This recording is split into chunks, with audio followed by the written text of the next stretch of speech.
And then they'll come in your house and, the garage door's open. They're like, oh, let's go. Garage door's open and run in and they'll be able to find dog food or warmth. And people don't even know when they've invaded the house until it's too late because they're so sneaky. You have found Authentic Business Adventures, the business program that brings you the struggle stories and triumphant successes of business owners across the land. Downloadable audio episodes can be found in the podcast link found at drawincustomers.com. We are locally underwritten by the Bank of Sun Prairie, Calls on Call Extraordinary Answering Service, as well as the Bold Business Book. And today we're welcoming / preparing to learn from Kari Warberg Block, the founder of EarthKind. And Kari, I am excited to talk to you because you are venturing into an area of business that I didn't even know existed. So I'll just have you tell the people what EarthKind is, and we'll get this party started. Well, great. I'm happy to be here with you and appreciate everything here. I'd love to share this story. We're an innovator in the category of pest control. Before my company came along, 98% of everything sold to control a pest was a poison or a kill method. Being a mom, having kids, having pets, that didn't sit so well with me when it was my job to control pests on our farm. So I invented a brand new way to control pests that would basically deter them rather than lure them in, kill them, and have to clean them up. So it had never been done before, successfully anyway. So we were the first to do it. That was 18 years. We just kind of like an adult now. I guess the company's an adult. We're in about 35,000 stores. We're in almost all cities across the country. You can find our products under two brands. Fresh Cab is a brand, Stay Away is a brand. We sell into rural, we sell into urban, we sell into the government space.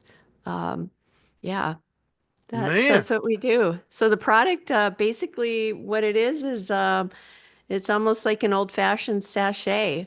And on the farm, I just wanted something simple that would keep pests out of my stuff. And it turned out the magic ingredients was really the botanicals that went inside that are grown on farms. So you place our little pouches in, and pests leave, and people have come to depend on them. well, that is cool. I can tell you, we had a mouse problem in our house on the past couple years, and I went to war. And we're talking the simple mouse traps with little peanut butter and stuff like that, and mothballs, and the sticky traps, and the green blocks. And I remember looking, I think I was looking specifically at the green blocks, the that's a poison. And I Mhm. was trying to figure out what is actually in this stuff. And those are some of the longest words I've ever seen. And just typing those into a search engine, Yeah. there's a lot of X's and Z's, and just trying to go and dig and figure out what is it that I just bought and who came up with this stuff. So can you tell me why, or just I guess the history, if you know it, of the poison and why the Sure. market seems to be more of a poison and kill rather than a deter kind of Yeah, thing? well, the easy answer is people want to get rid of the pest. They want to do it in the fastest and the cheapest way possible. So that lends itself really well to some type of a chemical where you kill the thing. Um, it's just very commonly used, and people have become to make it a habit. They see something, they step on it, and they kill it. They don't really think about the what that pest does for the environment, so to speak. On a Mm-hmm. farm, I saw that. I was thinking about that. On the farm, if I would have used poison, I could have had lost our dog, could have lost an eagle, which would eat the rodent. So the downstream effects of using that poison didn't sit well with me. I also had the great fortune of growing up with an entomologist. My dad was a specialist in rodents. And even though I took this business out to the world after he had already, passed on to his next world, it was quite an experience growing up with an entomologist. I saw trials. I saw all kinds of bugs and insects and rodents and you name it in little cages, some right next door to my bedroom. Kind of freaked me out. I never wanted to be near them. I never wanted to see them. I never wanted to touch them. I never wanted to deal with them. And he loved the things, but yet he made all his money by killing them. And there was Oh, this rub because, I'd say, why do you have to kill him? I thought you loved him. He's like, well, that's the business model. That's how it is. And so it was only natural for me to ask the same question. Why do we just have to kill them? Why can't there be a non-confrontational, peaceful way to do it that was effective? And so that's really what I brought to market. It really just started in my heart, wanting to solve a problem for another lady just like me on the farm that's probably getting her butt chewed out because she didn't protect the equipment and it's all full of mice now and messy um and a funny side story to that, when the product first got onto the market, we were known as having a product that saved marriages. oh And I'm so wow. proud of that because the problem is painful. It's just, you seems like no matter what you do, you can't get rid of the darn things. And it's, it is the hardest to control pest that there is. And they're very, very adaptable. They're smart. They can get in through like the size of a dime. But what's kind of scary about it, and you probably saw these stats and, wanted to make sure you got a solution that could really, truly get rid of them for your family, is because 8% of all household fires are attributed to rodents chewing on wiring. Some Really? experts say it's up to 20%. Yeah, 6,000 dogs, according to ASPCA, die each year ingesting rodents that have eaten some type of a poison. Wow. The All right. list goes on and on and on. So rodents are nothing to mess with.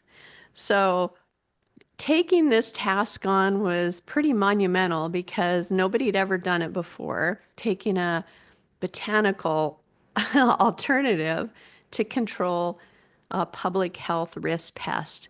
Yeah. So I had to take it all the way to the federal EPA. I had to work on policy. It had to get licensed in all 50 states, twice at the federal level. Um, and coming from somebody who had no background, I wasn't an entomologist. My dad was, but he was dead.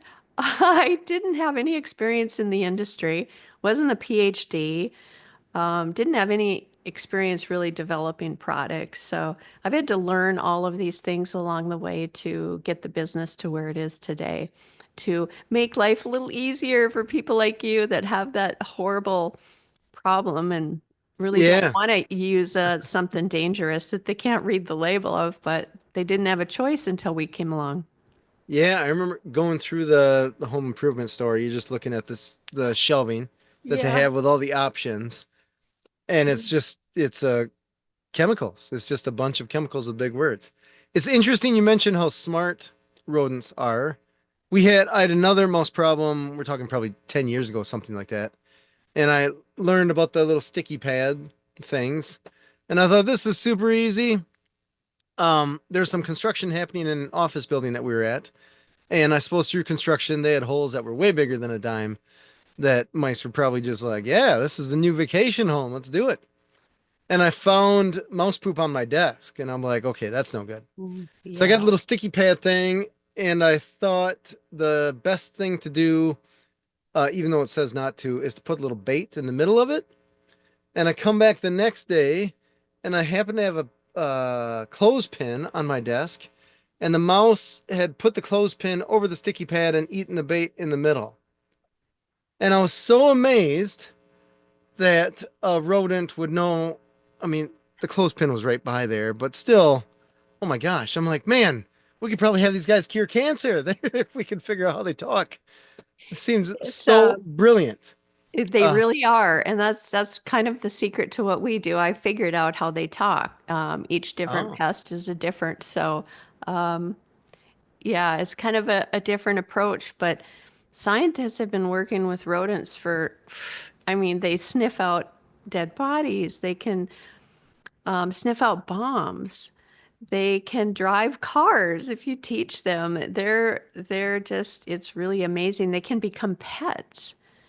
for kids and clean and yet when provoked and when in a tough environment, they can become the most difficult things you can imagine, like in New York City and carrying disease and just nothing to mess with. Yeah, I remember walking down the streets in Boston and learning that there are just rats that roam around. The first time you see one, you're like, "Whoa, what is that thing?" And Mm-hmm. then you see many of them. Tell me, Yeah. 18 years ago when you first started, what was going through your head? Were you just like, "Hey, this is going to be a hobby just for my farm," or was it, "Hey, I got to start a business on this"? Well, it started just as, oh, I needed the solution. I called everybody, all the other companies out there, and said, "Do you have something that's a little less toxic that, we can use?" And they pretty much, I hit no's across the board. There was nothing was in development. But to make matters worse, they kind of made fun of me. And it was, lady, just buy some poison and be done with it. Wow. And they used terms like, come on, it's a war on pests. And using words like that, um, trying to dish me to get some poisons. And I'm like, you're not hearing me. And so there was this insult, and I just thought, hey, maybe I could do something like this. I hadn't even remembered that, my dad had experienced doing this. None of those things had started. The first thing was like, I got to get rid of these things. They were crawling up my legs. They were ruining our equipment. They were chewing on wires. It was, I'll tell you about the last two straws. It All was right. bad. And it was like, okay, I'm going to commit myself to doing something, or I am probably going to go insane because they were driving, it was that bad. So I had started a greenhouse on my farm. I had a 2 acre organic garden, and I was selling produce in the summertime to stores and other people, and nobody had organic produce. We did. We had 1,100 acre small grain regenerative farm out in western North Dakota. And so I built this great little niche that paid really good money in cash. And this ended up funding the growth of the company, actually. But I'd grow tomato plants where by July 4th, you could have a great little tomato. That's Wow. unheard of in North Dakota. So I was build these little green twos and putting these nice little plants in, making my own little greenhouses. And anyway, I went out one morning and 400 of my crop, I had just gotten them to a 4-leaf stage, transplanted them the day before, and all eaten off by mice. Oh no. And I was just like, okay, well, there just went all this money, that I had planned on. And I had to start these things in January. So it was like, I can't start over. It's too late now. And I really had a tantrum. There was some tears. I was like, there's some swear. It was not good. So I go in the house, I take a shower. I'm like, okay, Carrie, I'll go upstairs. And I pulled out my underwear drawer and there was droppings in there. Oh no. And it was, okay, it was like that unavoidable. It was almost like there was a higher power up there saying, no, no, no, no, you're going to do something about this because it was that insane. How many times do we have to give you the clues, Oh right? yeah, it was over and over and over again. The first time I was out on the farm actually, and I knew how to drive truck before I was out there because I used to run a trucking company. Anyway, so I'm like, well, I'll impress this guy.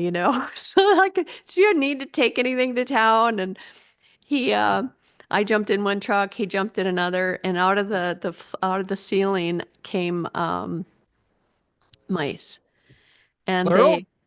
yeah, like it just the whole the headliner in the truck is like an old 48, grain truck. It opened up as I took off, and then mice poured out of it, Oh, landed nasty. on me, and they were up my legs, they're in my crotch. It was like the freakiest, dirtiest, ickiest thing I can ever imagine. And just instinctively, I looked around and I had my purse with me. This was a date, so I was like wanting to smell good. So I had perfume in there. And Ah, I was like, shh.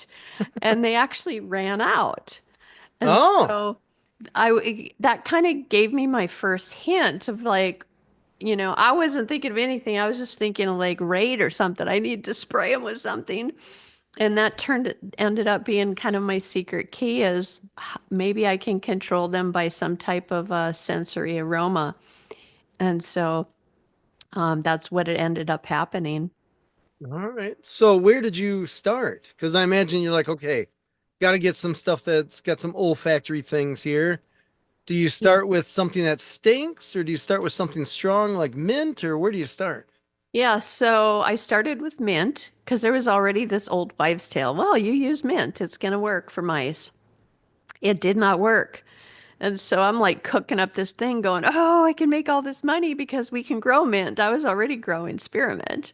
And for, I can't remember the company, but I was growing herbs and selling them be used in food. And it just didn't work. And it never lasted more than 10 days. So I'm like, okay, well, that's not going to work. And then I used rose oil, which rose oil worked, but I got such a terrible headache from it. It was a strong smell. And then one day I'm out walking in the snow, um, in the tree rows, and I see this. It was one of those bad winters where there's like 40 inches of snow and the wildlife are starving. And so they start eating bark off the trees. And I saw this tree that had no bark on, and the other trees did, and there was no rodent droppings near it, no deer tracks near it. Like, isn't that interesting? I put two and two together and I thought, maybe there's something to maybe the fir tree makes its own repellent for some reason against these, critters. So I ordered myself up some oil and grabbed some bark and soaked it, and that worked. So how? Tell me about the experiment to figure out if it works. You get a pile of mice and leave the No, bark in. well, yeah, I had a steady stream of them being on the farm, so it didn't matter the day. We had grain bins full of grain. There's just mice around a farm, all over. So it was just a constant assault when you're out there. So you need to have something to protect them. So I just put different things in different vehicles. We had farm trucks, we had, yeah, grain trucks, we had a combine, we had our vehicles. Well, all kinds of stuff. A camper, a tack room with the horse tack.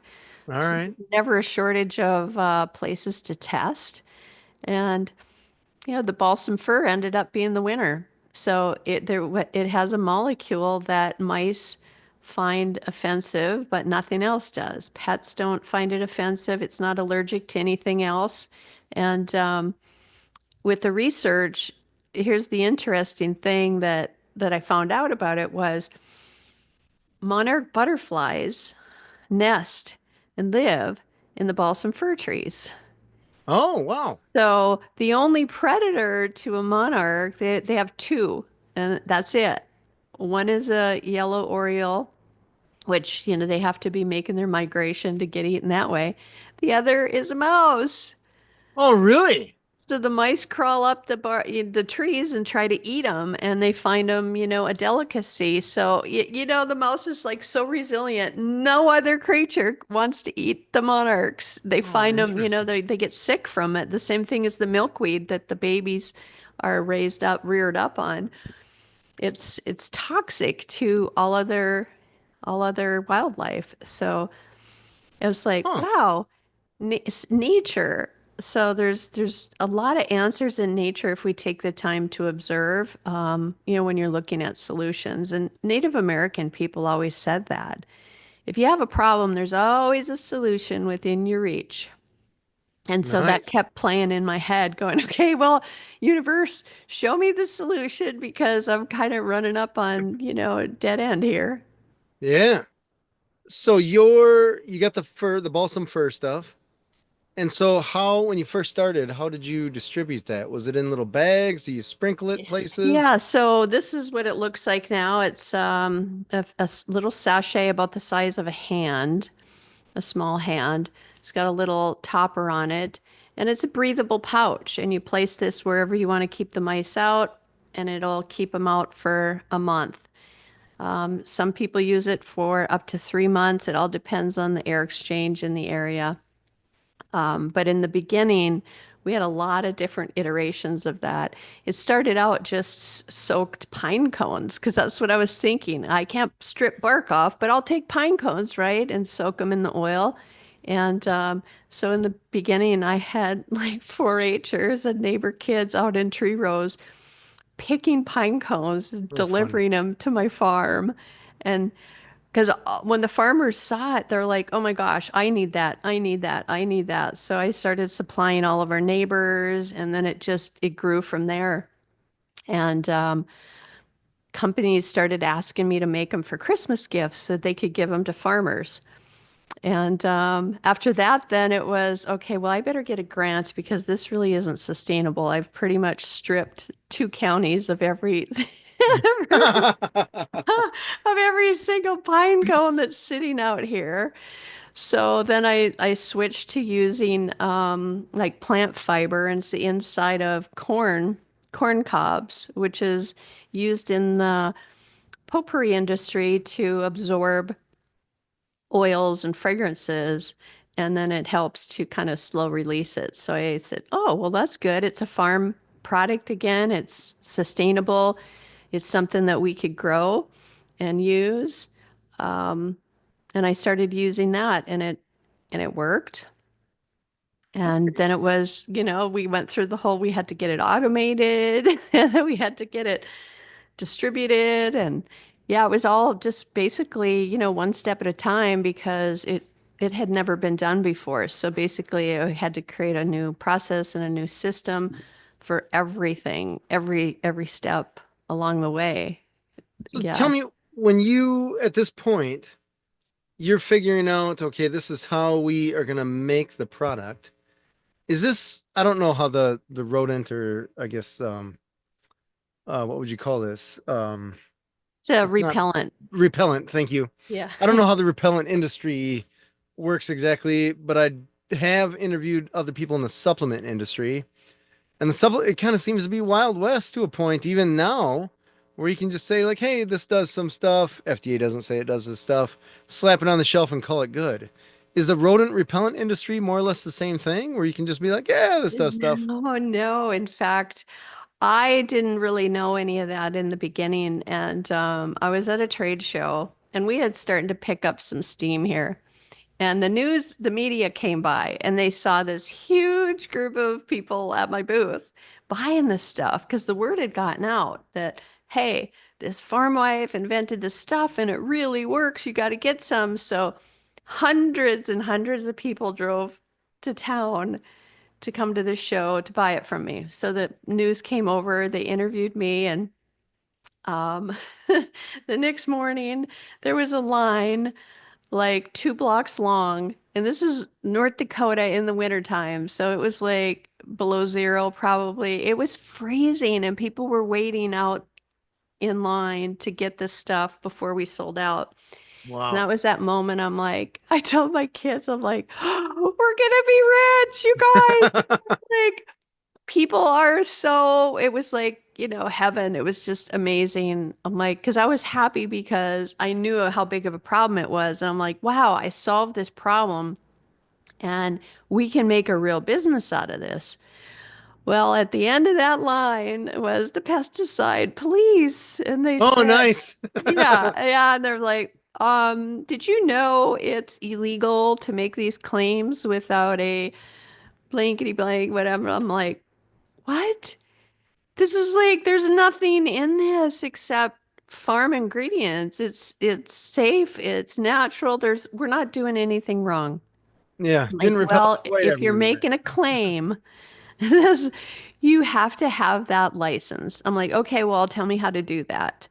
So I then came down to the Department of Agriculture office Monday morning and sat down with them, and they did everything to discourage me from registering this because they're like, well, it's going to cost about 2 million. Chances of you getting it are next to nothing. What? And because it had never been done before, they're like, well, to do new protocols, to change anything with a big bureau, agency, people just don't do that. Wow. And they're like, you would think of like federal or like the FDA and herbal tinctures. You can't make those claims and sell it. I'm like, but I want to make the claims and I want it to be government, you know, license. And I think it's the right thing to do because pests are a public health risk pest. Hmm. I think I should go through these studies so I can tell people actually, yes, it works 9 out of 10 times. And we're the top rated product today. And now there's dozens of competitors, but we still have the most effective one. And we work with farmers and we do a lot of good things, and we're a top place to work and all the other stuff that comes with delivering our product.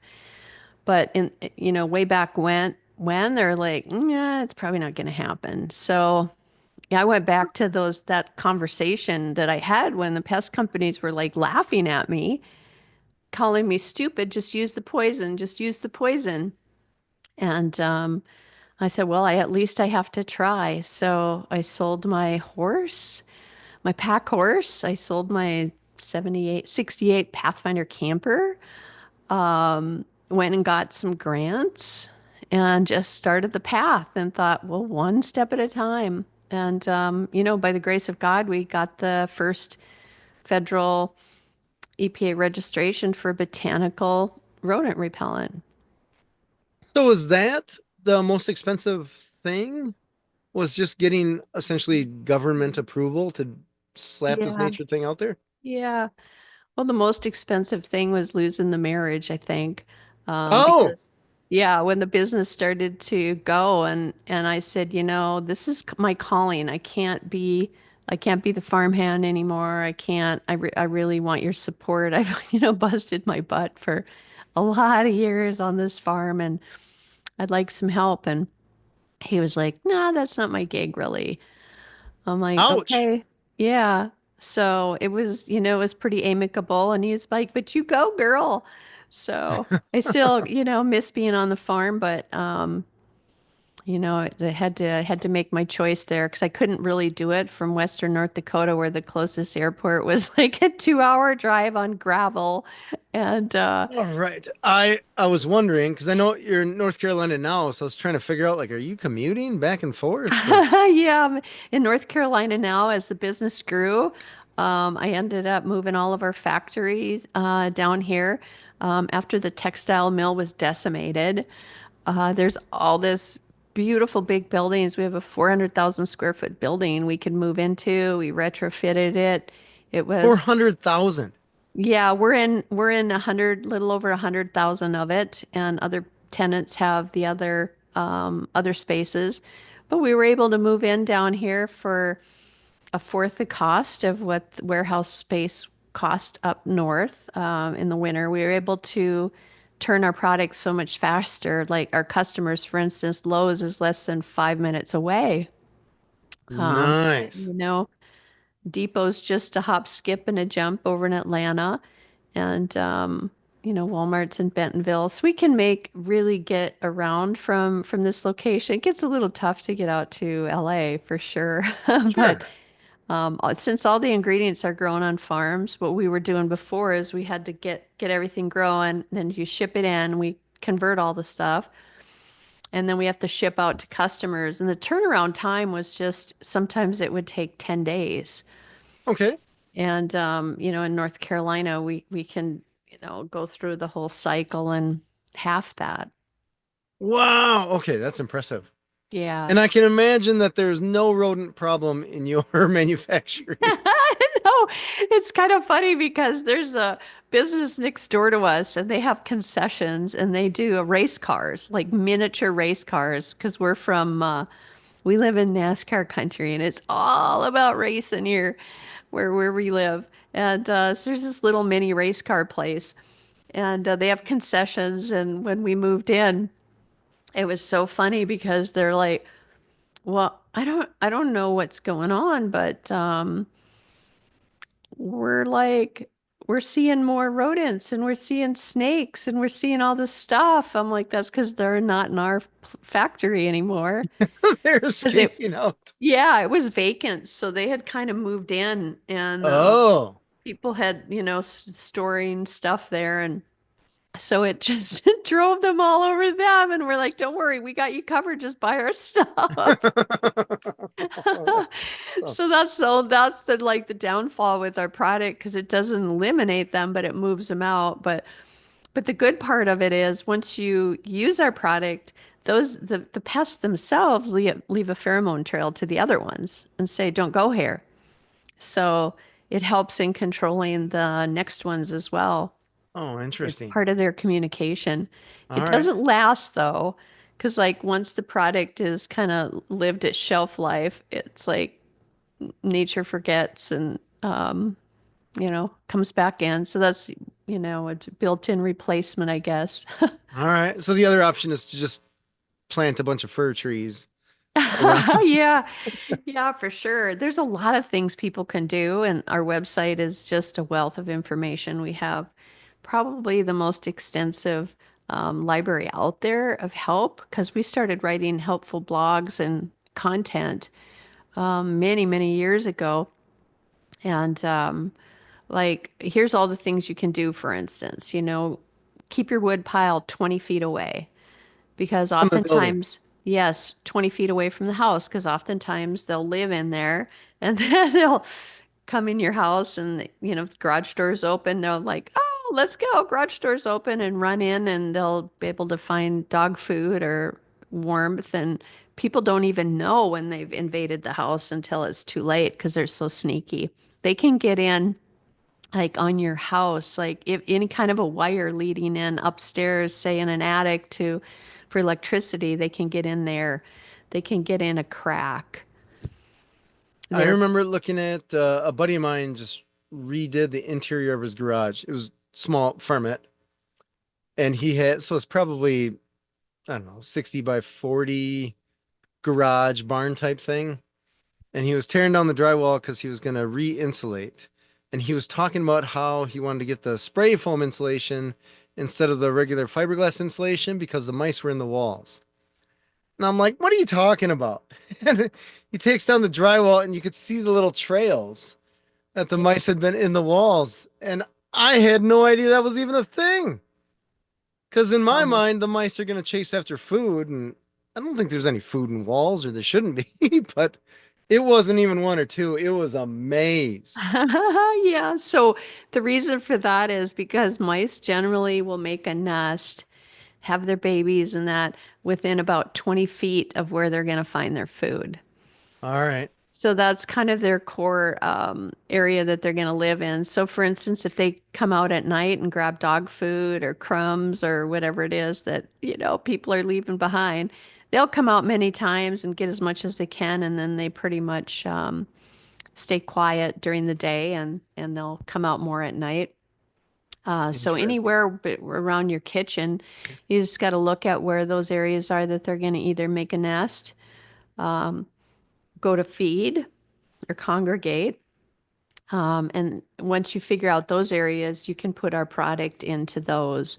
And we have our website. There's just kind of all kinds of resources that help with that. But All mice right. need, just like us, they're going to need water and they're going to need food and they're going to need, something to make a nest with. So that kind of narrows down where they're going to go in a home to find those things. Interesting. That's very, I can tell you, I used to be a mechanic Oh, and checking air yeah. filters and stuff like that. Oh, There's yeah. been many times that we found nests in the little air filter box The where I'm sure mechanics the are people some just of our parked the car best. outside. They're Yeah. some of our best customers and referring because they're like, you got to get this stuff. Yeah, for storing cars and stuff like that, that was always a little battle, is to make sure that you, when you come back in the spring, that mice haven't chewed up everything. You go to start their Oh, I know. 1960s hot rod and nothing Even happened. rentals, it happens. You can Oh, go and pick up a rental at an airport, and the guy before you, had it parked in some farm field or something, and or lot. Even the lots out at the airports get overrun with rodents depending on the oh, time of the interesting. year. Yeah. Interesting. So tell me, I want to learn more about the growth. So when you first started, you figure out what works, you move to South Carolina. At this point, you have to hire people and you have to train people how to put together stuff. You have to figure Mhm. out what kind of bag you're going to use and all the marketing, like what size. Do we make a 3 foot bag? Do we make a 6 inch bag? Like, what do we do? Tell me about that whole process. So I think of it like being an architect. There's defining, okay, here's all the steps that we need to do to get to the marketplace. Um, and it worked. I think it worked so well for us to get to where we are today, and we're a debt-free company, and we didn't need to give up majority ownership to get capital to do it. So I was always really savvy about making sure that we had good cash flow, and we're still like that today. So that kind of helped define what we could do. And it made it a lot easier because a lot of times the entrepreneur will go out and say, well, what do I need? Well, you need this and this and this and this. And then they'll go out and they get the capital for all of that. They don't necessarily need that. It's better, I think, to start small and to grow and learn. So I took a very phased approach. I like to say, okay, phase one, and we're going to do this, and then phase two is this, and then phase three means, okay, market success. Now we can expand and invest a little bit more in that. And I didn't try to do everything all at once. So the way we grew is by industry. So we started out with farmers' elevators. All right. And because they had a big problem with it, and we did implement dealers. Oh, I sure. went out to my local John Deere and said that was what I did with the first grant money. I applied for some grants and I bought enough supplies to go out to all the implement dealers and say, use this sample. If it works, give me a call and I'll sell it to you. 100% of the time they sold, it worked. And I think we had 300,000 in revenues within a year by doing that. Nice. Because they all went, okay, I want to sell this too. I need this too. So what they do is when people would buy a new tractor from them, they'd give them our stuff as a gift and then say, you can get more. It's like the Coke machine, right? Come back when you need another fix. And so then they started selling it in the implement dealers. So that actually took us all the way to national distribution with John Deere. We did the same thing with Tractor Supply. It was sold in the local store. There's like 2,000 of those, right? Whatever. So we started small, and then that they were happy, and then we went to the whole state, and then they were all happy, and then we went to region, and they were happy, and then we went all the way to national. So that's really the approach I took. I didn't do 10 channels all at once. Okay. It was more of a systematic, slow growth. So we experienced about 45% annual growth for the first 12 years. Oh my gosh, that's incredible. And it was very consistent, the very, very consistent growth. It started to get sketchy after that because we had a supplier that was misrepresenting. And so I had to self-report them. I self-reported to the EPA that, hey, this might not be what I don't trust these guys, right? And because they made admitted some things, and I'm like, I gotta find a supplier that I trust. Well, And this that was a happened to, supplier for a yeah, chemical some of or the oils. So this is okay. a, yeah, third generation company, large, that farming in their history. Anyway, it was when you're selling a product that's federal regulated, if all the ingredients don't come from the place you say they come from, or if they contain anything other than what you say they contain, then it's like a violation. It's a fine of, I think it's like six or $7,000 per unit sold. Oh, wow. And That can add yeah, up. we're into the millions of units by this time. So it's like, that is really a problem. So Yeah. it was an ethical thing. Anyway, that ended up being the year that Trump came into office and he said, it's going to be Christmas in DC again. But what EPA's interpretation of that was, let's hold all the files until Christmas and let's have Christmas because people will be really happy that we got everything done. So, what should have taken a couple months ended up taking all year long. Oh, no. We lost 80% of our revenues that year. I kept people employed, but it almost, broke us. So that Ouch. next year we were able to get right back up, but it took a few years to really pick up that growth, and we still haven't recovered that same pace of growth that we did. Because shortly after that, I went to court with them. It was a federal case, jury, Oh, the whole wow. thing, and ended up prevailing. Thank goodness. But that took some time and energy, of course. Um, Yeah, nowhere, nobody really wins in court, right? You exactly. It's win, like but you yeah. try everything to get out of it. Then shortly after that, we have COVID. Shortly after that, you have this huge inflation.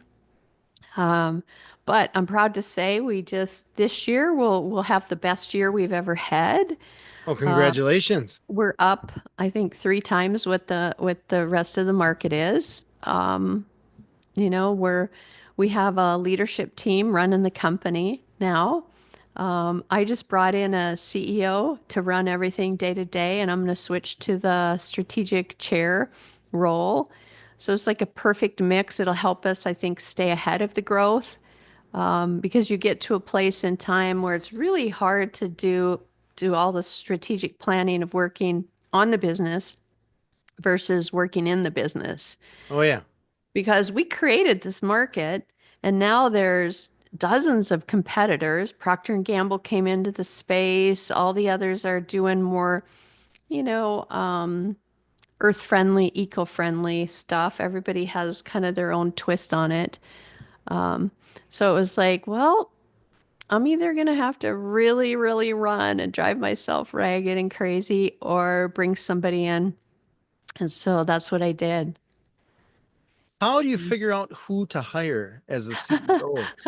Well, I got so lucky on this one because that is the question, right? Who do I hire? So I got resourceful just like I did growing the company. Because I think every good thing that's happened has come by being resourceful and not being afraid to ask for what I want and ask for other people's, what do you think, right? Well, I called a guy that I've been working with to help me and consult with me and my employees for 12 years. Okay. And he originally helped train me for media and hone my pitch. I was like, I needed a really good expert. He was running Tony Robbins companies. He's got a lot of experience in communication skills and presentation, and I'm about as introverted as it gets. So it's like I need that help. Anyway, I called him up and I said, "Hey, I'm going to make a move. I'm going to go back out and do some talking because I really feel that this is the time I want to be out doing podcasts and talking to people and sharing the wisdom of what I know because now everybody's into sustainable business. I've done it. Very few have done it in less than 1% growing a business to this side without compromising on things. So, and he's like, I think I'd be interested. I'm like, you would? And he goes, yeah, call me crazy, but I think I'd be interested. I'm like, you've been a CEO, but he took a company public before. And I said, "Do you know how much work this is?" He goes, "I do. I know, but I really want to do this," because he loved the brand and he's like, There's so much opportunity and it's just a wide open white space globally. And everybody that uses our product loves it, falls in love with it, and stays with it. So, um, yeah, he wasn't cheap. How recent are we talking here? 5 weeks. We're only 5 weeks in. So Oh my gosh. Okay. That's just this is yesterday. Holy cow. yeah, Okay. this is absolutely brand new. And case in point, in the last 5 weeks, I think he's gotten more done than I have in a year, or probably 2 years. Wow. Because he just was able to hit the ground running because we already have a leadership team. You know, we already have huge distribution. We have no problems. We're, other than just, the normal stuff that comes up, we're a top place to work. So our culture is really good. It doesn't get, any better. We're just coming off the best year we've ever had. Nice. So he was able then to come in with some extra people that he knows, almost put this whole other layer on the top and hit the ground running. So I'm loving it. Now, in A my little bit of mind, freedom doesn't hurt. yeah, exactly. So it's kind of helps me too because it's like that strong of a leader needs this strong of a counterbalance, right? Where the two of us, I'm the visionary leader, he's that integrator, executor, keep the troops going and like keep the army out there, right? Yeah, So, that is impressive. Tell me, as far as the culture of the business, because I know regardless of what kind of company you have, culture is a huge deal. And I have to admit that when I first started my company, not 18 years ago, but it's been a while, I don't even know culture was a thing. yeah. Yeah, I had no idea until I met someone that said, what was the name of her book? I think it's Culture Eats Strategy for Lunch or something Oh, like that. okay. Yes. And I'm like, what? What is that all about? And you're reading it and you're like, ew, that is a thing. That is a thing that I've made some mistakes without even knowing that they were mistakes. So Mm. was this one of those things that you knew ahead of time or you learned after you get employees and you have negative culture and Well, you're like, oh, we got to fix this? yeah, I was fortunate to grow up with a dad that he became a businessman. He left pest control and became a businessman and went into convenience stores. And he was just this most incredible leader. And he was absent for the most part for us growing up because back in that day, your folks worked all the time. And but I saw the success of his company and I saw how much people loved him. And so I started asking him, what do you really do? Because I Ah, never saw him working. I'm like, what do you really do? He's like, I just take care of people. I'm like, okay. Well, what else do you do? I'm like, how can you run all these these chains of stores and you can't even use a wrench? Because I'm like, he was like, couldn't change a light bulb, right? And I was like, it was just wasn't computing for me. But he had this special way of making things giving people this trust, right? And security and safety. And so people just didn't quit on him. They really trusted him. wow. And he was the most humble and down to earth guy that you can imagine. And he was very charismatic too. But I remember seeing him at his gas station and he got really lucky when he got into the gas station business because I'll just tell you this story. So my mother had passed away and he was heartbroken. I was 11, my sister was 9, and he's like, I need a job where I don't have to travel every day because I have kids. So he bought a gas station and he says, "Girls, I'm going to pump gas and I'm going to wash windows." And of course, we're sitting in Minneapolis. We're used to living in the city and this, condos and everything. And we're like, "Are you sure?" He goes, "Yeah, we're going to move to North Dakota and we got relatives there and they can help out and I'm going to pump gas. And it's like, I thought, oh my gosh, what is going on? And he was so happy and he was out on the parking lot washing the windows, had this big smile on his face. And he's like, I just love serving people. It just makes me feel, it's the only thing that makes me feel good. Because he was still so heartbroken. Mm, And I'm very similar in a lot of ways to that. I'm like, whatever kind of job I do, it makes me feel really good if I'm serving people. And fair. I think that has to do with us being a top place to work. And our culture wasn't always as strong as it is now. It's definitely gotten stronger as I've grown as a leader. And a couple of the main things I can tell you, because they say, what is your values, right? Our compassion is a value. But on the flip side of that, there's the pain. And I had to learn to get really good at confronting things. And for somebody that's more of a servant, it's like, that's not fun. You're like, no, no, I just want it to go Nothing away. to see here, right? Yeah, maybe it'll just go away if I, sidestep around it. But getting coaching myself and learning how to see that conflict is just simply getting to the truth because you can't have the compassion on one piece and caring deeply without the pain, right? And the Right. conflict on the other. So it's kind of a tricky thing to a company because people will start and say, well, you're, a compassionate company and think they're not going to get fired and be on easy street. I'm like, that's not how it works. No. We work hard because we care about each other and we want each other to go home safely and we want to have a good family and be leaders in our own families. Um, Excellence is another value that we have. And it's simply, giving it our best and trying our hardest. And we do like 1% better a day. So we're continuous. How do we just get a little better and a little better? And I think that helps us be more profitable. And for 2 years ago, I challenged my team and I said, okay, if we truly are excellent,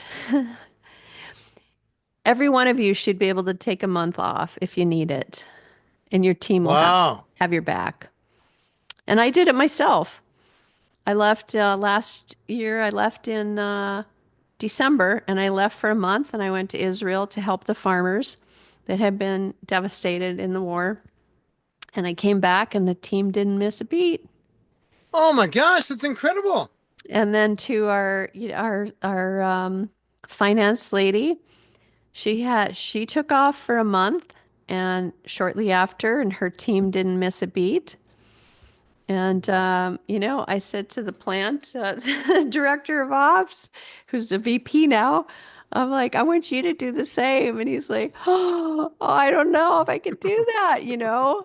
But I mean, you have to question your values to that level. Okay, if we are excellent and we are compassionate, we should be able to do this, right? And here's what I found about it. The employees were so excited about this that they could actually see their managers get a much needed break. Oh, Because the interesting. managers are thinking, well, I need to take care of them. And it's like a servant type thing, right? Well, no, they were like, it wasn't about a promotion to the people under them. Like, well, I'm going to learn how to do it and have their job. It was about knowing that they had their bosses back so they could take a break. Wow. That is impressive. So that's kind of, to me, a good way to describe culture and how it is operationalized, within your company. But having those conversations is not something a lot of the people want to do. And they're like, No. God, Kari, why are you always doing this stuff? And I'm like, well, if we don't talk about this and live this, and then because you get one new person, if they don't fit the culture, they can be the best talent in the world, but you have to let them go and Hmm. say, it's in the best interest for all of us. Because I always say it's we, it's not me, it's we. We are a we, and even our brand. It's a combination of everything that we have, inside our walls that makes it go. But I'm totally with you on the whole, yeah, frou-frou, what is culture and all that, because every school, there's so many different philosophies about it, but in the end, I always like to think of it this, you get what you tolerate. Oh my gosh, that's it right there. That Hmm. is totally it. It's the whole kill the monster when it's small. But yeah, Yeah. silence is acceptance. Yeah, there we just to give you a little bit of insight as to what I'm dealing with. Call answering service. We're using Slack and we started a channel that I call the F up channel, but its official name is the Boo Boos and Band-Aids channel, Yeah. where we essentially Yeah. call people I out. got that. We try to have people when they find a mistake that it gets put in this channel so that we can learn from it, figure out a pattern, see who did it, if they're messing up, if it was one of these things like what can we fix in the process in the system?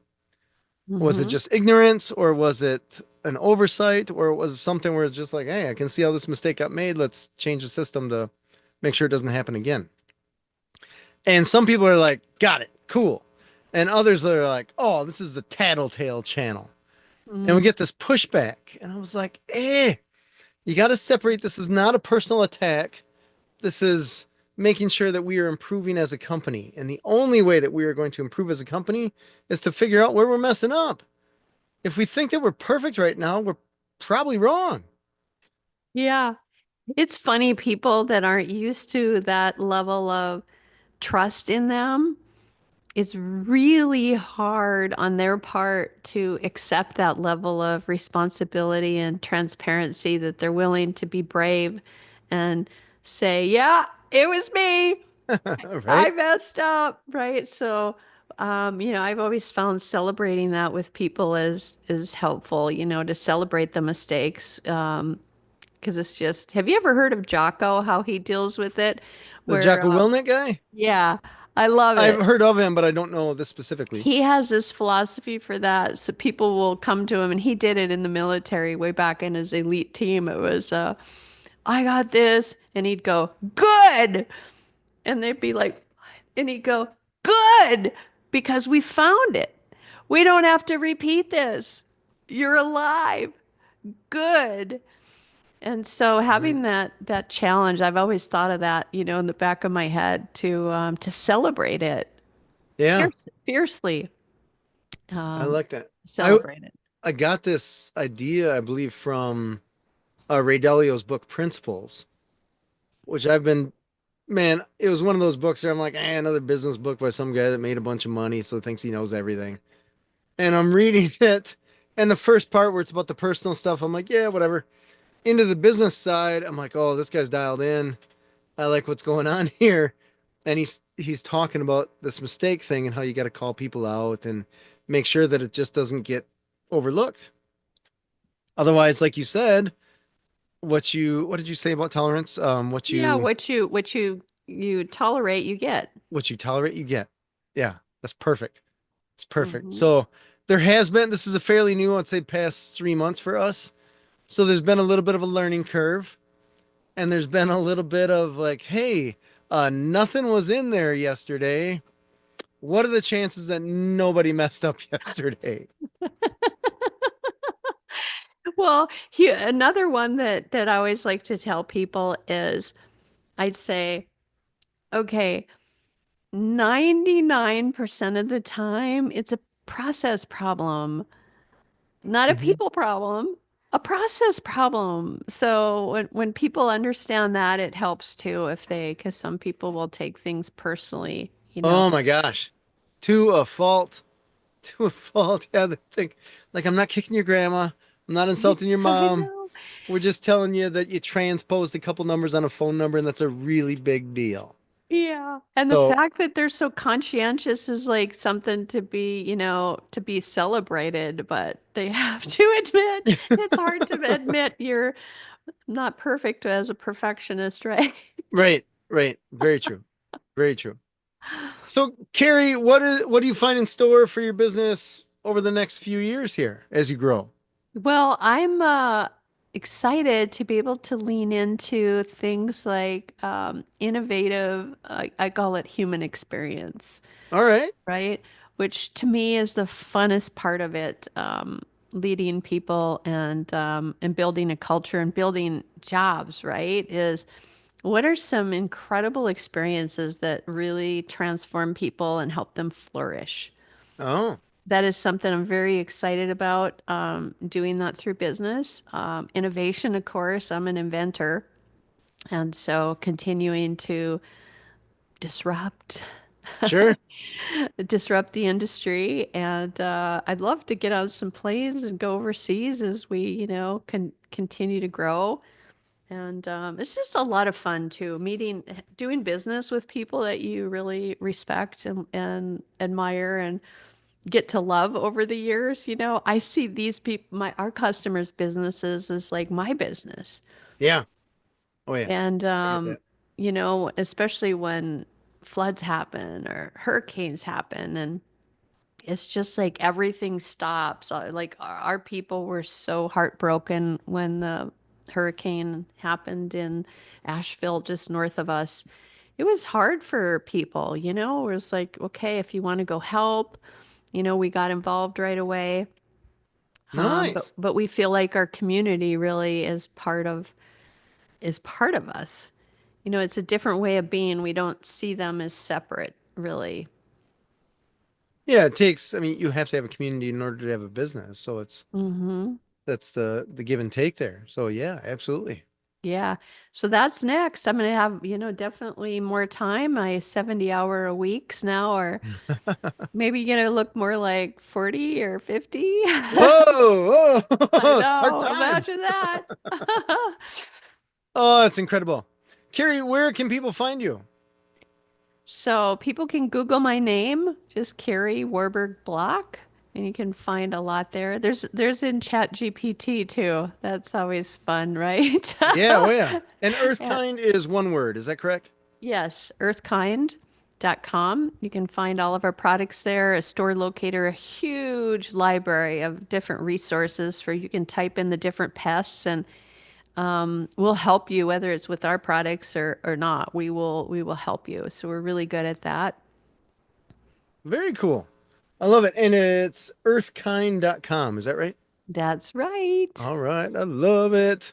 Carrie, Yeah, thank you so sign much. up for our newsletter too because we do discounts and prizes and all kinds of cool stuff for that too. So right on our Nice. website, people can sign up. There's webinars and store events and all kinds of cool Oh, stuff that we wow. do to get out in community. All right. And where can people find your products locally? So locally, you can find them at all your Ace Hardwares. You can find them at Tractor Supply. You can find them at John Deere. You can find them at Lowe's. Online, you can get them at Grove Collaborative or Thrive, of course, Amazon. There's our own website. Wow. All over, man. That's awesome. Yeah. Tell me, Yeah. I forgot before I let you go, I'm going to extend this a little bit here because I wanted to ask you about distribution. Mm. Tell me a story about distribution from what you used to do, because I imagine you just throw it in the back of your car, deliver. But now that Yeah. you're nationwide, all these big, huge stores, how do you distribute your product? So I can tell you probably the best piece of advice for new entrepreneurs. Get to know your customer and get the referral. So I could go in and get to know these store managers and say, what don't I know that I need to know to be successful in distributing to you and to your, chains? And they told me everything. And Nice. people don't teach this kind of stuff because it's each industry is different. Because some of them you have to use, LTL. Some of them come and pick up from us. Some of them you have to drop ship. There's about 6 or 7 different ways that we do it. And so they're each its own process. It can get complicated. If there is a screw up in a company, 90% of the time it comes out of logistics. It just is. It can be a real bugger. If a truck shows up late, we could get a fine from a retailer, 1,500 a pallet, It's there can be a lot of tense, so you want to make sure you get it done correctly and you label things correctly and There's a lot to distribution. What? So this fine thing, I've never heard of that. Is that if it's not on time? Hmm. Yeah. Wow. Oh yeah, the retailers because they book time, they book money, so that they're moving their revenues through. Another thing that's really helpful to people building any kind of a distribution is make sure you have a system that you can attach the file to the customer and that PO and the how to pack and ship travels with that customer file all the way through the system out to shipping. All right. Interesting. Most people don't think of that. That's like they go to a separate file cabinet to get it. Yeah. But then it's just a check and balance, and then you can always see, where it's at and make sure you're inventorying your system, your inventory properly. Nice. That is smart. And I imagine there's a little bit of a learning curve and all that. Yeah, all those little tips you learn along the way, right? That is cool. Well, Carrie, congratulations. 18 years, you said. Yeah, 18 years. That is impressive. I mean, that's way over the 5 year bump. Mm. So that's Yeah, 18 yeah, it's way years. over the 5 year bump, but we've had a couple little, you know, along the Yeah, it's a way. roller coaster. Yeah. Yeah. 18 years, a cross country move, a divorce, CEO, cool employees, probably less than cool employees sometimes. Yeah, two different brands, federal court case, EPA registrations. I served the White House as an advisor for women in business. That was a pretty cool experience. Won Wow. awards with SBA, um, third in the nation. Won award with EY. That was pretty cool. You know, Met some Dang. amazing friends and people, and entrepreneurship can be just the wildest ride on the planet for sure. I gotta say, I love it, and I love interviewing people that have done it, are doing it. It's impressive. Sometimes it's so funny because I chat with people like you, and I'm like, man, I gotta get back to work. I feel like I'm doing well, but then I mean, I haven't gone through any crazy court cases. I certainly haven't been in the White House, so my goodness, well played.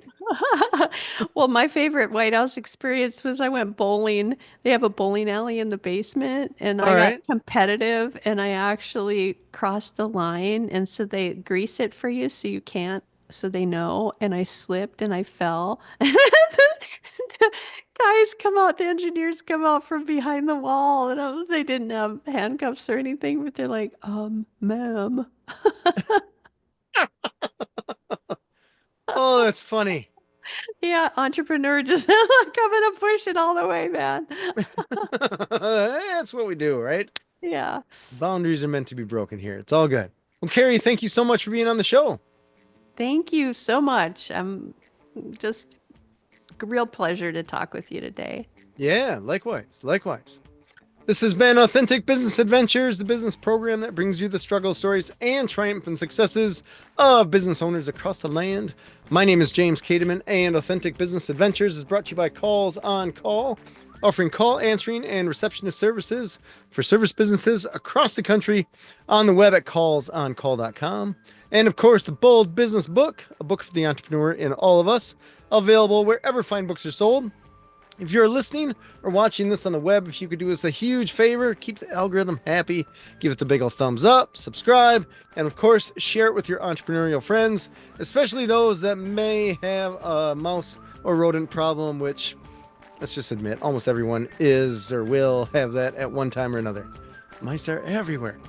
We'd like to thank you, our wonderful listeners, as well as our guest, Kari Warberg Block, the founder of EarthKind. Kari, can you tell us the website one more time? EarthKind.com. It doesn't get easier than that. I love it. Past episodes can be found morning, noon, and night at the podcast link found at drawincustomers.com. Thank you for joining us. We will see you next week. I want you to stay awesome. And if you do nothing else, enjoy your business.